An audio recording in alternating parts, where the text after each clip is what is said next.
কয়েক দফা দাবিতে রাজধানীর কারওয়ান বাজার মোড়ে আন্দোলনরত মোবাইল ব্যবসায়ীদের উপর লাঠি চার্জ করেছে পুলিশ। এ সময় টিয়ার শেল, জলকামান ও সাউন্ড গ্রেনেড নিক্ষেপ করে পুলিশ।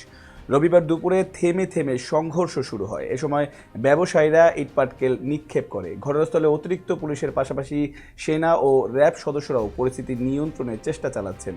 সরেজমিনে দেখা যায় ন্যাশনাল ইকুইপমেন্ট আইডেন্টিটি রেজিস্টার্ড ব্যবস্থা চালুর প্রতিবাদে বিটিআরসি ভবনে হামলার ঘটনায় গ্রেপ্তারকৃত ব্যক্তিদের মুক্তিসহ কয়েক দফা দাবিতে সকাল 11টার দিকে বাংলা মোটর মোড় থেকে মিছিল নিয়ে এসে কারওয়ান বাজার মোড় অবরোধ করে মোবাইল ফোন ব্যবসায়ীদের সংগঠন মোবাইল বিজনেস কমিউনিটি বাংলাদেশ। এতে কারওয়ান বাজার মোড়ে যান চলাচল বন্ধ হয়ে যায়। পরে পুলিশ সদস্যরা তাদের লাঠি চার্জ করে ছত্রভঙ্গ করে দেয়। এতে ব্যবসায়ীরা কাঁঠাল বাগানের দিকে অবস্থান নেয় এবং পুলিশকে লক্ষ্য করে ইট পাটকেল নিক্ষেপ করে। এরপর তারা আবার কারওয়ান বাজার মোড় অবরোধের চেষ্টা করলে পুলিশ 2 দফায় জলকামান, টিয়ার শেল ও সাউন্ড গ্রেনেড নিক্ষেপ করে। ইকরামুল স্বাধীন, নিউজ 21 নিউজ ডেস্ক।